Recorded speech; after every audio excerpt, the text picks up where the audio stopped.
Hello students, welcome back again. आज की class हम ले रहे हैं second class of numerical analysis short questions. Hope so ये शॉर्ट क्वेश्चंस आपके एग्जाम के पॉइंट ऑफ व्यू से बहुत इंपॉर्टेंट रहेंगे और इन क्वेश्चंस के जितने भी मैं यहाँ पे प्रैक्टिस करवाऊंगी तकरीबन 80-90 शॉर्ट क्वेश्चंस हम करेंगे, तो इन्हीं में से आपके सारे शॉर्ट क्वेश्चंस कवर हो जाएंगे। ठीक है, चलिए आज हम देखते हैं सेकेंड क्लास। फर्स्ट क्वेश्चन क्या कहता है, ये हमारा सेकंड क्वेश्चन पेपर सोल्यूशन है, यानी कि जितने भी क्वेश्चन मैं यहाँ पे करवा रही हूँ सभी पास्ट ईयर क्वेश्चन पेपर्स में से ही लिए गए हैं। ओके, कहते हैं डेल क्यूब इंटू दिस, ये आप सॉल्व कीजिए। डेल क्यूब इंटू ये जो पॉलिनोमियल आपको गिवन है, सबसे पहले जब भी हम इसको सॉल्व करेंगे तो हम इसको क्या करते हैं भाई, मल्टीप्लाई। ठीक है, हमें यहाँ पे फॉरवर्ड डिफरेंस अप्लाई करना है। हमने कल भी डेफिनेशन किया था, माइनस एफ ऑफ एक्स ये होता है। यहाँ पे आपको गिवन नहीं है कि आपको क्या यूनिटी लेना है या फिर यानी कि डिफरेंस हमें क्या लेना है इधर, तो हम यहाँ पे यूनिटी लेकर चलेंगे, यानी कि एच की वैल्यू हम यहाँ पे 1 लेकर चलेंगे। ठीक है, तो इधर से सबसे पहले मल्टीप्लाई कर लीजिए। इसको अगर मैं मल्टीप्लाई करती हूँ तो मेरे पास आता है, मैं डायरेक्ट लिख रही हूँ, मल्टीप्लाई करना है इसकी 1 - 6x plus 11x² minus 6x cube, ये आएगा मल्टीप्लाई करने के बाद।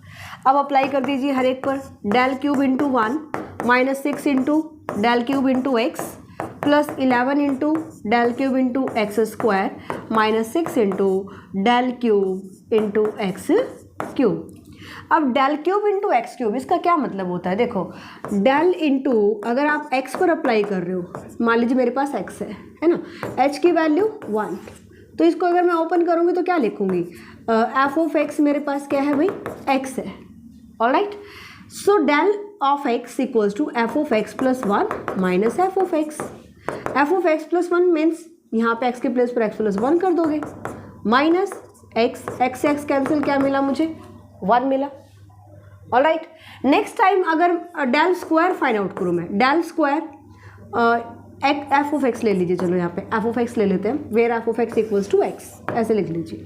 Del square f of x मैं निकालती हूँ इसी के लिए सॉल्व करें, एक बार एक्स के लिए हम सॉल्व कर रहे हैं। ठीक है, सो एफ ऑफ, यहाँ पे आप लिखोगे डेल स्क्वायर को कैसे लिखोगे, del into del of f of x, forward difference के लिए हम यूज़ कर रहे हैं ना, फॉरवर्ड डिफरेंस ये हमारे पास रहेगा। सो इसकी वैल्यू मैं निकाल चुकी हूँ, क्या आई, 1। राइट, अब यहाँ पर आपके पास डेल ऑपरेट करना है, फॉरवर्ड डिफरेंस आपको 1 पर ऑपरेट करना है। क्लियर दिस पॉइंट, अगर 1 पर ऑपरेट करोगे तो किसी भी कांस्टेंट पर अगर आप डेल ऑपरेट करते हो तो 0 आता है। क्यों आता है, क्योंकि हम जब वेरिएबल होता है उसमें हम एक ऐड करते हैं और फिर एफ ऑफ एक्स माइनस करते हैं, ये हो जाता है F of x plus H और ये मेरा होता है एफ ऑफ एक्स, है ना। अगर यहाँ पे कांस्टेंट है तो आप इसमें हमें तो x में h ऐड करना होता है, इंक्रीमेंट x में ऐड करना होता है। अगर कांस्टेंट है तो f ऑफ x प्लस 1 भी वही वैल्यू देगा और f ऑफ x भी वही वैल्यू देगा। अगर मैं यहाँ पे बात करती हूँ डेल ऑफ 1 की, अगर मैं वैल्यू निकालती हूँ, डेल ऑफ 1 की वैल्यू फाइंड आउट करूँ तो मेरे पास x की वैल्यू क्या है, 1, यानी कि f ऑफ 1 इक्वल्स टू 1। सो यहाँ अगर आप इसको यानी कि डेल अगर मैं ऑपरेट करती हूँ तो एफ ऑफ एक्स प्लस 1 की वैल्यू क्या मिलेगी मुझे, वही मिलेगी, 1 ही आएगी, माइनस एफ ऑफ एक्स 1 ही आएगी, 0 आ जाता है। इसलिए अगर कांस्टेंट वैल्यू पर आप difference operator, forward difference operator apply कर रहे हो तो आपको हमेशा 0 मिलता है। समझ में आ गया। एक चीज़ और देखिए यहाँ से, अगर हमने देखा पॉलिनोमियल मेरी है 1 डिग्री की, x की पावर 1 है ना, और हमने डेल ऑपरेट किया सेकेंड पावर में, पॉलिनोमियल की डिग्री है 1 और डेल हमने ऑपरेट किया सेकंड पावर में, डेल स्क्वायर हमने ऑपरेट किया, तो वो हमेशा 0 आंसर देगा। और ये थ्योरम भी आपने पढ़ी होगी कि del operator n into f of x, और ये एफ ऑफ एक्स इसकी जो डिग्री है वो क्या होनी चाहिए, n डिग्री। डिग्री क्या हो भाई, n, एफ ऑफ एक्स की डिग्री n हो तो आपको यहाँ से क्या मिलता है, n फैक्टोरियल। समझ में आया। तो इधर देखिए डेल क्यूब कांस्टेंट पर अप्लाई करोगे, कांस्टेंट पर अप्लाई किया मैंने, यहाँ से क्या मिला भाई, यहाँ से मिला 0। अगर कांस्टेंट पर अप्लाई किया, डेल क्यूब 1 निकालोगे, जैसे मैंने डेल स्क्वायर डेल ऑफ 1 यहाँ पे फाइंड आउट करके दिखाया आपको। ठीक है, तो डेल कांस्टेंट पर कोई भी आप डिफरेंस ऑपरेटर अप्लाई करोगे तो 0 आएगा, माइनस 6, यहाँ पे x की पावर है 1, डेल की पावर है 3, तो ये हमेशा 0 आंसर देगा। इधर डेल की पावर 3x², यानी कि अगर पोलिनोमियल की डिग्री डेल की पावर से लेस है तो वो हमेशा 0 आंसर आता है। यहाँ पे 11 × 0 -6 डेल क्यूब x³, अभी मैंने यहाँ पे रिजल्ट लिखा था, क्या आ जाएगा 3 फैक्टोरियल। ठीक है, ये कैसे आता है 3 फैक्टोरियल? डेल क्यूब को आप लिखोगे del forward del square into del x³।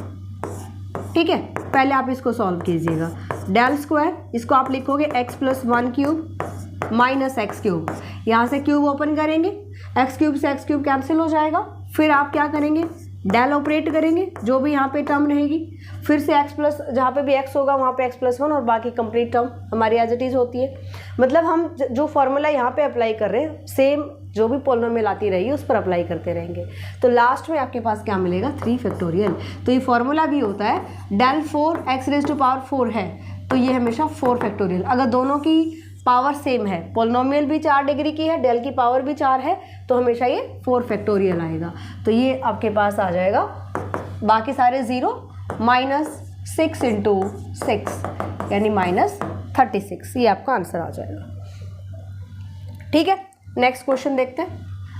State Bessel formula. Bessel formula आपको बताना है, सिर्फ कितना सिंपल है, मैंने आपको पहले ही कहा था, कल भी हमने डिस्कस किया था, तो वहाँ पे गोस बैकवर्ड फॉर्मूला आया हुआ था। इस पेपर में पूछ लिया गया है बेसल फॉर्मूला, तो ये चारों के चारों आपको बहुत अच्छे से याद होने चाहिए। ठीक है, ये आप लिख सकते हो इजीली। आगे चलते हैं। Defined binomial distribution. Binomial distribution जो आप फाइंड आउट करते हो, P(x) = R = summation R = 1 to n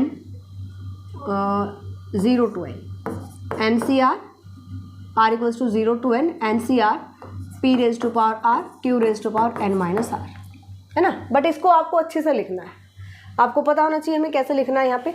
so the binomial distribution क्या होता है? डिस्ट्रीब्यूशन डिनोटेड बाय, किससे डिनोट करते हो आप? डिनोटेड बाय, इसके पास 2 वेरिएबल होते हैं, B(n)P। ठीक है, 2 वेरिएबल हम लेकर चलते हैं। This is the probability distribution, probability distribution of random variable, distribution of random variable which takes the values, जिनके पास क्या क्या वैल्यूज होती है भाई, 0 1 2 3 up to so on n। r की वैल्यू हम क्या लेते हैं, 0 से लेकर के n तक। ठीक है, with probabilities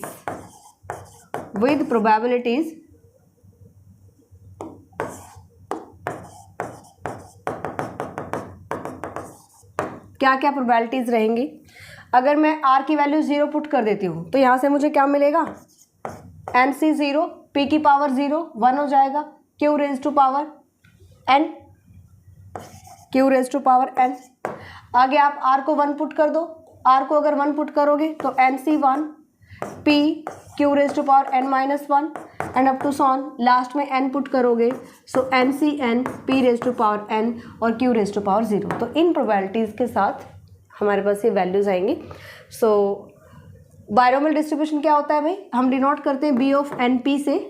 this is the probability distribution of random variable. x यहाँ पे क्या होता है, रैंडम वेरिएबल, वो takes the values 0 1 2 3 up to so on n with the probabilities, ये आपके पास प्रोबेबिलिटीज रहेंगी।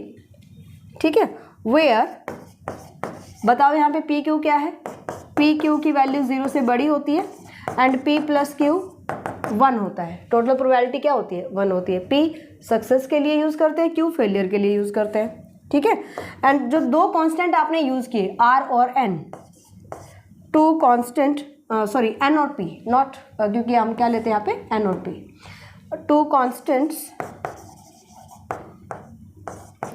n and p in distribution, इनको हम क्या कहते हैं भाई, इन डिस्ट्रीब्यूशन इज कॉल्ड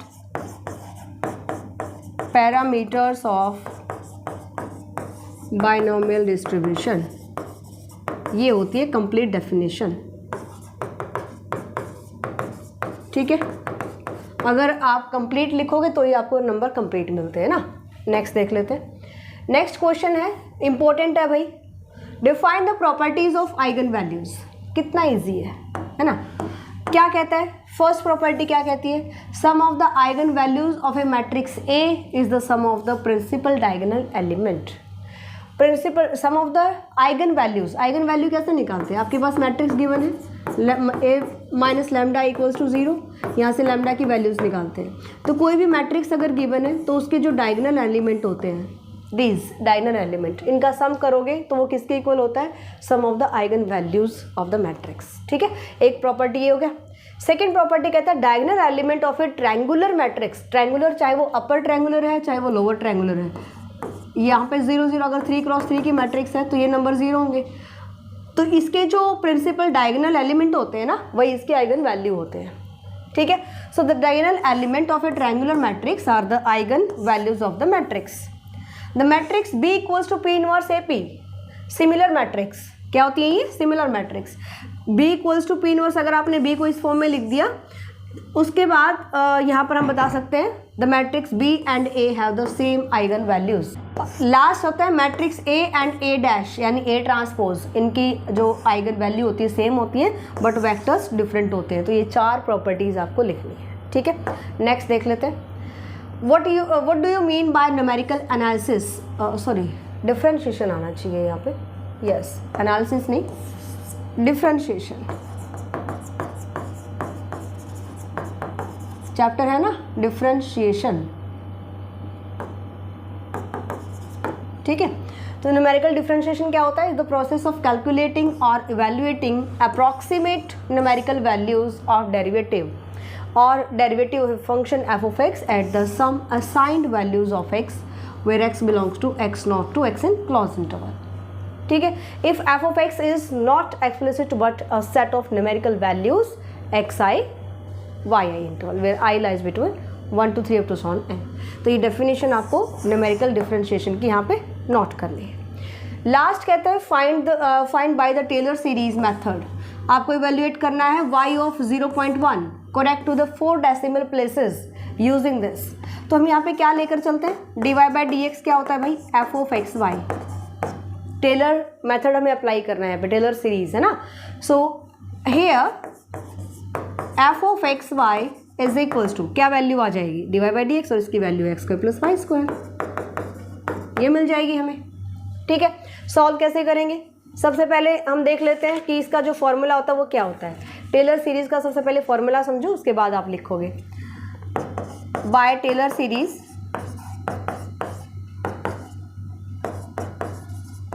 फॉर्मूला क्या कहता है, y of x equals to y of 0 x y dash 0 x square by 2 factorial y double dash 0 plus x cube by 3 factorial y triple dash 0 plus up to so on चलता रहेगा जहाँ तक आपकी values निकलेंगी, interval जितना भी given होगा ना। सो y of 0 equals to 1 given है, यानी कि x नॉट अगर 0 है तो y नॉट क्या होगा भाई, 1 होगा। ठीक है, इनिशियल वैल्यूज आपको यहाँ पे गिवन है। चलिए, इनिशियल वैल्यूज हमें मिल जाती हैं। अब यहाँ पे देखिए आपको क्या क्या वैल्यू चाहिए, y not, y dash not, y double dash not, इसके लिए आपको डिफरेंशिएशन करना पड़ेगा। y डैश नॉट का मतलब क्या है यहाँ पे, y डैश यानी कि जो आपके पास f ऑफ एक्स वाई है इसका डेरिवेटिव है ना। सो ध्यान से देखो जरा, dy by d x given है, dy बाई डी एक्स को क्या लिख सकते हो, y डैश लिख सकते हो, फर्स्ट ऑर्डर डेरिवेटिव। ठीक है ना, y डबल डैश का मीनिंग क्या है, y डबल डैश का मीनिंग है d square y by d x square, second order derivative. y triple dash third order derivative, right. तो यहाँ पे पहले वैल्यूज फाइंड आउट कर लो। y डैश गिवन है आपके पास क्या, x square plus y square. ठीक है, ये y डैश की वैल्यू गिवन है। ऑलराइट, y डबल डैश निकाल सकते हो, dy बाई डी एक्स है ना, इधर आप क्या करोगे, with respect to x differentiate करो, क्या आ जाएगा इसका 2x प्लस 2y और y का derivative dy by d x यानी कि y dash. Y triple dash निकालिए, 2 प्लस 2 इंटू वाई, यहाँ से आप u इंटू वी अप्लाई करोगे, 2 into y double dash plus 2 into यहाँ पे वाई डैश कीजिएगा तो वाई डैश स्क्वायर हो जाएगा, है ना। Y fourth order derivative find out करते हो तो 0 plus 2 into y triple dash plus 2 time यहाँ से आप कीजिएगा तो y dash y double dash as it is, यहाँ से कीजिएगा 2 इंटू 4 पावर को आगे लेकर आओगे, y dash into y double dash, ठीक है। इनको ऐड कर सकते हो, ये आ जाएगा 2 time y y triple dash plus 6 time y dash y double dash, right. तो ये आपके पास आ जाएंगे डिफरेंशिएशंस। ऐसे इनकी वैल्यू निकाल लो। एट 0 पर आपसे पूछा गया है, ये वाई डैश हमारे पास वैल्यू है तो वाई डैश 0 का क्या मतलब है, y dash 0, y dash 0 means यहाँ पे आपको वैल्यूज पुट करनी है। एक इनिशियल वैल्यूज जो हमारे पास गिवन है, क्या गिवन है भाई, इनिशियल वैल्यूज अभी हमने लिखी थी, एक्स नॉट 0 है और वाई नॉट क्या है 1 है, एक्स नॉट 0 और वाई नॉट है 1। तो इधर आप वाई डैश 0 का मतलब आप 0 पे वैल्यूज फाइंड आउट कर रहे हो, ठीक है। तो ये आ जाएगा 0 प्लस 1 इज 1। सेम तरीके से वाई डबल डैश इधर लिख दें इनको, वाई डबल डैश की वैल्यू यहाँ से फाइंड आउट करो, यहाँ से आ जाएगा, ये तो 0 हो गया, x को 0 पुट करोगे, y को 2 टाइम वाई नॉट मेरे पास कितना है 1 and y dash of 0, y dash of 0 की वैल्यू क्या आई हमारे पास 1, सो ये आ जाएगा 2 into 1 into 1 is 2। Y triple dash 0 ये फाइंड आउट कीजिएगा, so 2 plus 2 into y 1 y double dash 0 plus 2 time y dash 0 square, ठीक है। So 2 into 2 y double dash 0 कितना है भाई 2, यहाँ से 2 इंटू वाई डैश 0 कितना है 1, सो ये मिल गया मुझे 2 4 प्लस 2 8, कितनी वैल्यू आ गई 8। इसी टाइप से आप निकाल सकते हो वाई फोर्थ एट 0 पर निकाल सकते हो, क्या मिलेगा 4 तक निकाल लो काफ़ी है। यहाँ से आ जाएगा 2 इंटू वाई ऑफ 0, वाई की वैल्यू वाई नॉट की वैल्यू तो क्या है आपके पास एट 0 1 वाई ट्रिपल डैश 1, यहाँ से वैल्यू निकाला हमने 8, ये आ जाएगी 8 प्लस 6 इंटू वाई डैश 0 हमने फाइंड आउट किया था, ये रहा 1 और वाई डबल डैश 0 ये रहा 2, ठीक है। तो ये वैल्यू हमारे पास आ जाती है 28। इन सारी वैल्यूज़ को उठाओ और कहाँ पुट कर देंगे, इस फॉर्मूला में पुट कर देंगे। यहाँ पे मैंने पुट किया, इधर मेरे पास x रहेगा, है ना। ध्यान से देखो, इधर हमने क्या किया, सारी वैल्यूज़ को यहाँ पुट कर दिया। जो भी हमने यहाँ पे वैल्यूज़ फाइंड आउट की, इन सारी वैल्यूज़ को, किस किस की वैल्यूज़ आई हैं ये मेरे पास, y of 0 y dash 0 y double dash 0 y triple dash 0, 4 भी निकाल सकते हो, अदरवाइज 3 भी ठीक है, 4 भी कर दोगे तो कोई भी दिक्कत नहीं है। यहाँ पे x रहता है एक्स स्क्वायर एक्स क्यूब। अब ये देखो, ये y ऑफ x की वैल्यू आई है, आपको किसकी वैल्यू चाहिए y of 0.1, so y of 0.1 x को पुट कर दो 0.1, ठीक है। y ऑफ 0 कितना आया था मेरे पास, y of 0 initial value y of 0 यानी कि 1 प्लस x की वैल्यू क्या पुट करोगे 0.1, y डैश 0 कितना है 1, x की value 0.1 square divide by 2, y double dash 0 कितना आया था 2। इस टाइप से आपको वैल्यूज पुट करनी है, तो ये वैल्यू आ जाएगी फाइनली हमारे पास y ऑफ 0.1, ठीक है। तो ये क्वेश्चन है आपके सेकंड क्वेश्चन पेपर के, अच्छे से तैयार कीजिए। समझ भी आ रहा होगा आपको कि किस चैप्टर में से कितने क्वेश्चन पूछे जाते हैं और किस टाइप के क्वेश्चंस पूछे जाते हैं। अभी हम बहुत सारे क्वेश्चंस करने वाले हैं, अपने फ्रेंड्स में जरूर शेयर करना। मिलते हैं नेक्स्ट क्लास में, बाय, टेक केयर।